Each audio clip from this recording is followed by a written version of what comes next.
দেখতেছে, তওবা করে না। তাই আমাদের সামনে দেখি পাহাড়গুলোকে কিয়ামতের মাঠে আল্লাহ নাই করে দিবে, কারণ ও গোপনে প্রচুর পরিমাণ ভয়ঙ্কর পাপ।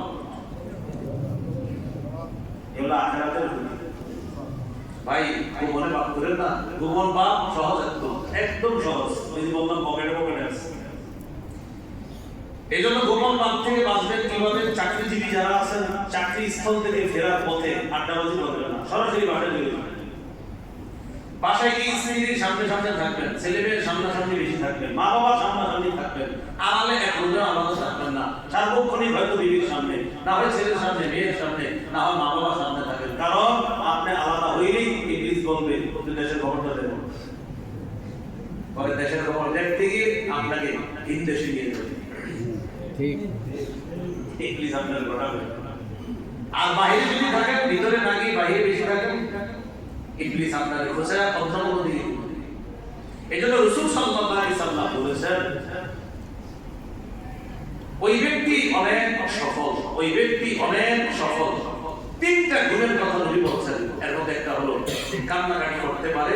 আরেকটা গুণের কথা নবী বলছেন, ওই ব্যক্তিও অনেক দামি, সফল, সম্মানিত, যে ব্যক্তির ঘরটা প্রশস্ত। ঘর প্রশস্ত করার উদ্দেশ্য মানে যে ঘরেও বেশি সময় থাকতে পারে। মানে নবী এটা বুঝাইছে, কেউ বেশি সময় ঘরে থাকে, কাজ থাকলে কাজে যায়, কাজ না থাকলে ঘরে থাকে, বাহিরে কোথাও সময় দেয় না। নবী বলছে সে অনেক সফল ব্যক্তি। আমাদের নবীর কথা চিন্তা করলে আপনি বুঝতে পারবেন। ঠিকই, আপনি দেখবেন বিবির সামনে থাকেন, আপনি গুনাহ চাইলেও করতে পারবেন। আপনার ছেলে মেয়ের সামনে থাকেন, বাচ্চার সামনে থাকেন, এইসব তো আপনার গুনাহ মাথায় আসবে না। বাচ্চার চেহারাটা দেখলে তো আপনি গুনাহের কথা ভুলে যাবেন। যে একা হচ্ছেন, শুরু হয়ে গেছে। প্রিয় ভাইরা, আল্লাহ আমাদেরকে কথাগুলো বুঝার তৌফিক দান করুন। আমিন। তো বলছিলাম গোপন পাপের বাঁচার কি উপায়? যারা বিবাহিত আছেন, প্রথম কথা, আপনারা বেশিরভাগ সময় স্ত্রীর কাছে, ছেলে মেয়ের কাছে, মানে কর্মস্থলে না থাকলে এসে তাদের কাছে বেশি সময় দেন, মা বাবার সামনে বেশি সময় দেন। দেখবেন ইনশাআল্লাহ আপনার দ্বারা প্রকাশ্য গোপন গুনাহ কোনোটাই বেশি হবে না। আল্লাহ আমাদেরকে হেফাজত করুন। আমিন।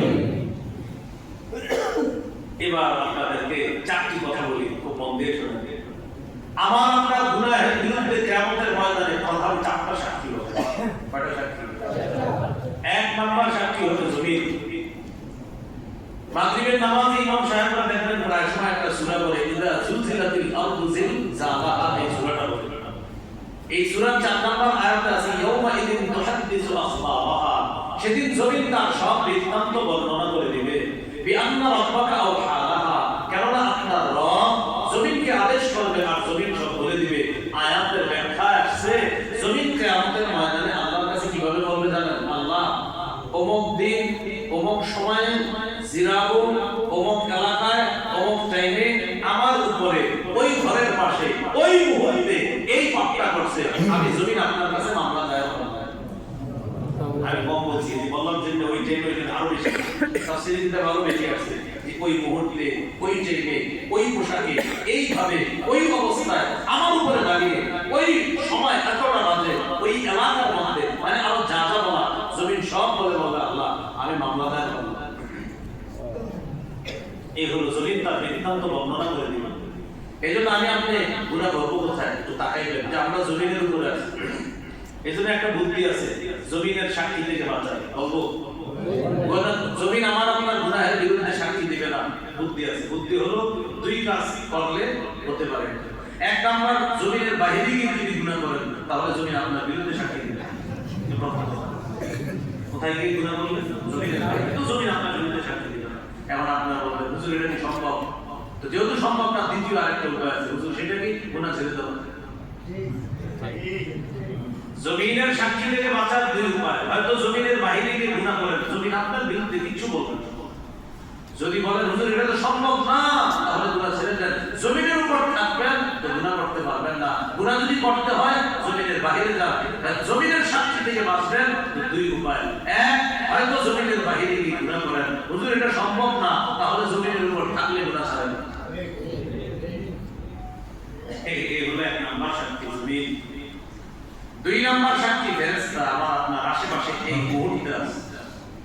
সূরা ইনফিতর 10 থেকে 12 নম্বর আয়াত। এই সূরা ইমাম সাহেবরা সাধারণত দেখবেন ফজরে পড়ে, ইদা সামাউন ফাতারাত, এই সূরা। এই সূরার 10 থেকে 12 নম্বর আয়াত সংরক্ষণকারী ফেরেশতারা কিরামান কাতিবিন সম্মানিত লেখকগণ। কিরামান কাতিবিন কিন্তু ফেরেশতার নাম না। কিরামান অর্থ সম্মানিত, কাতিবিন অর্থ লেখকগণ। আমরা ছোটবেলা থেকে শিখেছি কিরামান ডান কাতে থাকে, কাতিবিন বাম কাতে থাকে। বিষয়টা কিরামান কাতিবিন অর্থ হলো সম্মানিত লেখকগণ, যারা আমাদের আশেপাশে থাকে। ইয়ালামুনা মা তাফআলুন, তোমরা যা করো সব জানো। সূরা যুখরুফের ৮০ নম্বর আয়াত ২৫ পারা ১৪ নম্বর পৃষ্ঠা আছে। বালা ওয়া রুসুলুনা লাদাইহিম ইয়াকতুবুন, আমার ফেরেশতারা তাদের কাছে যাইরা তাদের সব কিছু লিপিবদ্ধ করে ফেলবে। ফেরেশতা সাক্ষী হবে ২ নম্বর, আল্লাহর কাছে আমলনামা জমা দিয়ে দিবে। আল্লাহ রাব্বুল আলামিন ওই আমলনামাটা ওই বান্দার আমলনামা খুলবে। এটা একটা। আরেকটা হলো আমাদের প্রত্যেকের গলার মধ্যে আল্লাহ ছোট্ট একটা আমলনামার মতো ঝুলিয়ে দিয়েছে, এটার মধ্যে সব লেখা হয়ে যাচ্ছে। অকুল্লা ইনসানিন আলজামনাহু তায়রাহু ফি উনুকি, প্রত্যেকের গলায় ছোট্ট মেমোরির মতো একটা আল্লাহ ফিট করে দিয়েছে। ১৫-২ নম্বর পৃষ্ঠা সূরা বনী ইসরাঈল আছে। ওয়া নুখরিজু লাহু ইয়াওমাল কিয়ামাতি কিতাবান ইয়ালকাহু মানহানে, আমি এটা সেদিন বের করব কিতাবা। আল্লাহ বলে কিতাব আকারে, কি আকারে? কিতাব আকারে, বই আকারে। মানে আমার আপনার যা লেখা হয়েছে বই হয়ে গেছে। এই বই আকারে বের করার পর ইয়ালকাহু মানশুরা, এটা এসে খোলা পাবে। পাওয়ার পর আল্লাহ বলে ইকরা কিতাবাক, পড়ো কি আছে লেখা পড়ো। কাফা বিনাফসিকাল ইয়াওমা আলাইকা হাসিবা, হিসাবের জন্য তুমি যথেষ্ট বড়।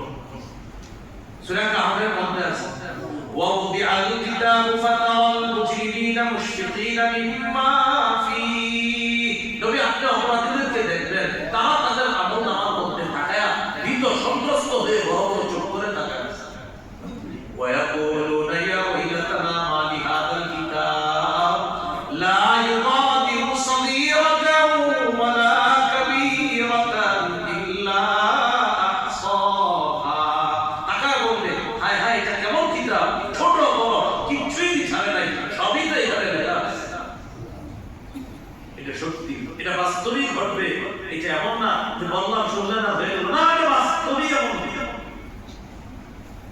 ১ নাম্বার সাক্ষী জমিন, ২ নাম্বার ফেরেশতারা সাক্ষী, ৩ নাম্বার সাক্ষী বলেন আমি, বলেন সবাই নিজের বলেন আমি, বলেন আমি। ৩ নাম্বার সাক্ষী আপনি আপনার বিরুদ্ধে সাক্ষী দিবেন, এর অর্থ হলো পা সাক্ষী দিবে, হাত সাক্ষী দিবে, কান চোখ এগুলো সব সাক্ষী দিবে। জবান সাক্ষী দিবে। এক বর্ণনা, জবান সাক্ষী দেওয়ার পরেও ওই বান্দা বলবে আন্দাজ বললে হবে নাকি, তখন জবানে আল্লাহ মোহর মেরে দিবে। মোহর মেরে দেওয়ার পর তখন হাত কথা বলবে, হাতের পক্ষে পা সাক্ষী দিবে। তো সাক্ষী দিতে দিতে সবাই সাক্ষী দিবে। বান্দা কতটা আশ্চর্য হবে, চামড়া তার বিরুদ্ধে সাক্ষী দিবে। এই চামড়া সাক্ষী দিলে আশ্চর্য হয়ে যাবে।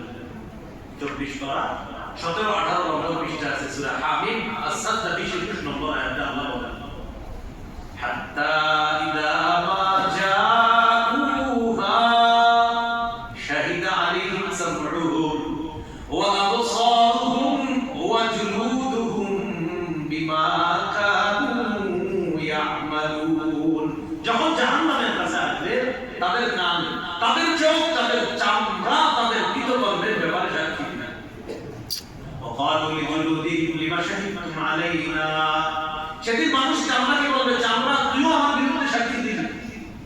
قالوا أنطقنا الله الذي أنطق كل شيء, চামড়া বলবে যে আল্লাহ সব কিছুকে কথা বলাইতে পারে, ওই আল্লাহ আজকে আমি চামড়াকে বাক শক্তি দান করেছে তোমার বিরুদ্ধে কথা বলার জন্য। চামড়া আমার চামড়া আমাকে বলবে, আমার চামড়া আমাকে, একটু ভাববেন দেখি যে আমার চামড়া আমাকে বলবে তুমি যে অপরাধ করছো আল্লাহ আমার জবান খুলে দিয়েছে তোমার বিরুদ্ধে সাক্ষী দিতে। তাহলে ৩ নাম্বার সাক্ষী অঙ্গদত্তব্য, এরা সাক্ষী দিবে। ৪ নাম্বার সাক্ষী এই সাক্ষী এমন সাক্ষী যে সাক্ষীর অন্য সাক্ষীর কোনো প্রয়োজন ছিল না। ৪ নাম্বার সাক্ষী, প্রধান সাক্ষী, একমাত্র সাক্ষী, তিনি হলেন আল্লাহ। কে বলেন তো? আল্লাহ। অন্য সাক্ষীর আল্লাহর প্রয়োজন ছিল না। কিন্তু আমার রব কত বড় ইনসাফ দেখেন, আল্লাহ কেন জমিনের সাক্ষী নেবে? আল্লাহ কেন অঙ্গ প্রত্যঙ্গের সাক্ষী নেবে? আল্লাহ ফেরেশতার সাক্ষী কেন নেবে? ওই বান্দা কিয়ামতের ময়দানে আল্লাহ বললেই হয়ে যেত তুমি জান্নাতে যাও, জান্নাতে যাও, তুমি জান্নাতি যাও, জান্নাতে যাও। কারণ আল্লাহ তো জানে কে ভালো কাজ করছে কে খারাপ কাজ করছে। এরপরে জমিনের সাক্ষী কেন নেবে? অঙ্গ প্রত্যঙ্গের সাক্ষী কেন নিবেন? আল্লাহ সেদিন আপনাকে আমাকে বুঝাবে, বান্দা আমি আল্লাহ কারোর উপর একটু জুলুম করি না, আমি যে জুলুম করি না এটা শুধু তোমাকে দেখানোর জন্য সাক্ষী দিলাম, তোমার দেখায় দিলাম যে আজকে তোমার বিরুদ্ধে জমিন সাক্ষী দিচ্ছে, আমি আল্লাহ তোমার উপর একটু জুলুম করি নাই। তোমার হাত পা তোমার বিরুদ্ধে সাক্ষী দিচ্ছে, বান্দা আমি তোমার উপর একটু জুলুম করি নাই। ফেরেশতারা তোমার বিরুদ্ধে বলতেছে, বান্দা আমি তোমার উপর একটু জুলুম করি নাই। এটা আমি তোমাকে প্রমাণ করাইলাম যে আমি আল্লাহর জুলুম করি না, আমি সাক্ষীর কোনো মুখাপেক্ষী ছিলাম না, শুধু তোমাকে বুঝাইলাম যে আমি আল্লাহ জুলুম করি না। এটা তোমার প্রাপ্য ছিল, যেগুলো তোমার প্রাপ্য। চতুর্থ সাক্ষী, প্রধান সাক্ষী কে বলেন? আল্লাহ। পবিত্র কোরআনে আছে, আলাম ইয়ালাম বিআন্নাল্লাহ ইয়ারা। কতবারটা দেখেন তো দেখুন। আচ্ছা সে কি জানে না? সে কি জানে না আল্লাহ তারে দেখতেছে? আচ্ছা সে কি জানে না যে আল্লাহ তারে দেখতেছে? এই যে গুনাহ করতেছে, ও নবী বলেন, ও কি জানে না আমি তারে দেখতেছি, গুনাহ করে কি বলবে? আলাম ইয়ালাম, সে কি জানে না বিআন্নাল্লাহ ইয়ারা, আমি আল্লাহকে দেখতেছি, গুনাহটা করে কি বলবে? এজন্য যখন গুনাহ করে মাথায় আমার রব আপনাকে আমাকে বলতে চাই, কি করো তুমি? জান্নাত করে দেখি। কয় সাক্ষী হবে গুনাহ ব্যাপারে বলেন? কয় সাক্ষী হবে? এজন্য আল্লাহ বললেন, ওয়াদারু যাহিরাল ইসমি ওয়া বাতিনা, ছেড়ে দাও প্রকাশ্য গুনাহ, ছেড়ে দাও গোপন গুনাহ, ছেড়ে দাও। এগুলো আজকের প্রথম আলোচনা। তাহলে এই মুহূর্তে আমরা একটু নিয়ম করে ফেলি, আজকের আগে যত প্রকাশ্য আর গোপন গুনাহ আমাদের জীবনে ছিল